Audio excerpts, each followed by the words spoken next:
नमस्कार साथियों, आप सबका स्वागत है धर्म धुरी की इस ऑफिशियल शो में। आज बात करने वाला हूं इस टॉपिक का, इस वीडियो का मेन टॉपिक है। आज बताऊंगा सारी सारगर्भित चीजें, ओपन कर देने वाला हूं कुंडली का हैप्पी मैरिज लाइफ योग। एक सुखद वैवाहिक जीवन के लिए क्या क्या कुंडली के अंदर सिम्टम्स होते हैं, तब आप उसे एनालिसिस कर पाएंगे कि सफल वैवाहिक जीवन व्यक्ति का रहने वाला है।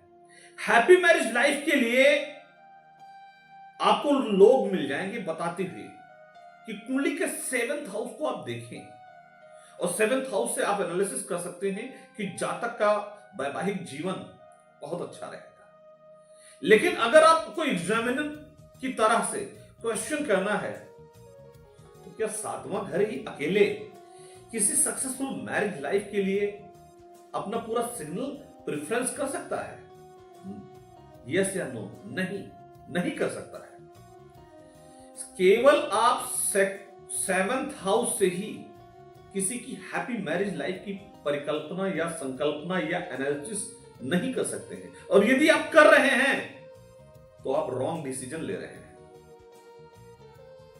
तो हैप्पी मैरिज लाइफ के मैं बहुत सारे पहलू हैं, लेकिन आज 3 मेजर टॉपिक पर मैं चर्चा करूंगा।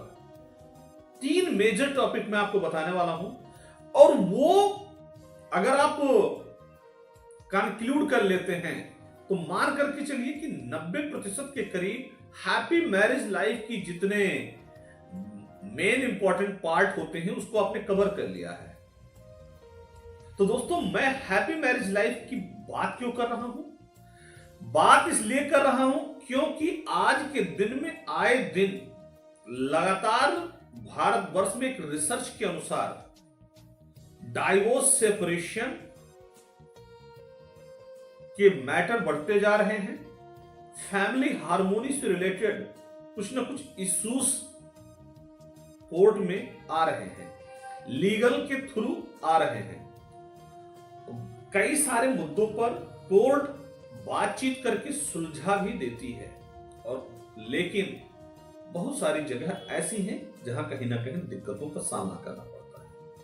तो 3 मेजर विषय में पहला तो आप सबको क्लियर हो गया होगा कि 7th house is the most important part for happy marriage life. चतुर्थ भाव जो है हैप्पी मैरिज लाइफ का एक सबसे बड़ा सिग्नल है। ठीक है, अब मैं आपको बताऊं, काल पुरुष की पत्रिका को देखेंगे तो पहले घर से आप देखेंगे जातक की कुंडली में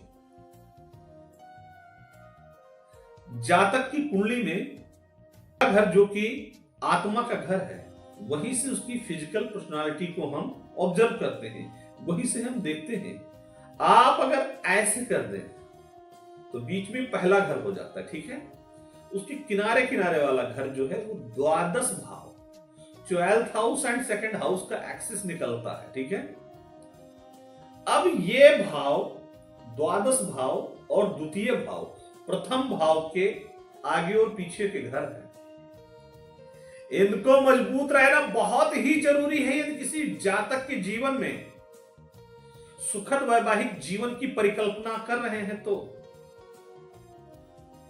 इन दोनों घरों का यदि बहुत स्ट्रांग भी नहीं है तो ये समानांतर तक रहे, अन्यथा हैप्पी मैरिज लाइफ की आप परिकल्पना नहीं कर सकते। 2nd house, that is the house of family and finance, and 12th house is the house of love, harmony and lust, sexual desire. इनका कारक होता है जिसे सैया सुख का नाम दिया जाता है। अब 2nd एक्सिस द्वितीय भाव और 12th हाउस जो कि प्रथम भाव से एक आगे और एक पीछे का घर है, इसका मजबूत होना बहुत ही इंपॉर्टेंट है। अब बात करेंगे तीसरे और सबसे आखिरी हाउस के विषय में, या इंपॉर्टेंट पार्ट के विषय में जो सबसे मजबूती बनाता है और उसका कारण बनता है दोस्तों, आइए बताता हूं। कुंडली के 5वां घर और 9वें घर पर मैं चर्चा करने जा रहा हूं, तो ध्यान से सुनिएगा। 5वां घर इसलिए जरूरी है क्योंकि किसी भी जातक के जीवन में प्रेम, पैसा और संतान का होना बहुत ही नेसेसरी है एक हैप्पी मैरिज लाइफ के लिए। समझ रहे होंगे आप। दूसरा, कुंडली के 9th हाउस का स्ट्रांग होना बहुत ही नेसेसरी है किसी भी हैप्पी मैरिज लाइफ के लिए। 2nd and 12th house, 5th and 9th house का स्ट्रांग होना बहुत ही जरूरी है। ये किसी भी कुंडली में कवच का काम करता है। हैप्पी मैरिज लाइफ का यह एक प्रोटेक्शन है। 3 मेजर इंपॉर्टेंट चीजें मैंने आप सबको बता दिया किसी भी सुखद वैवाहिक जीवन के विषय में। वीडियो को कंक्लूड करने से पहले एक और उसका सब ऑर्डिनेंट रहता है, उसको भी बताना जरूरी है। इसको इसलिए बताना जरूरी है ताकि आपको बात समझ में आए। बात यह है इन-लॉज फैक्टर। इसको आप चेक करेंगे कुंडली के 4th एंड 9th हाउस से।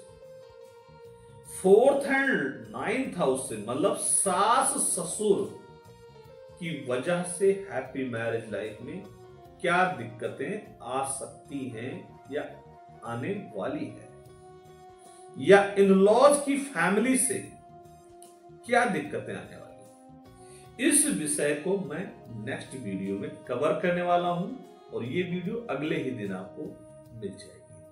तो आप सभी दोस्तों को हैप्पी मैरिज लाइफ के विषय में मैंने बताने का प्रयास किया। तो आप सबको प्यार भरा नमस्कार। जय श्री सीताराम। हर हर महादेव।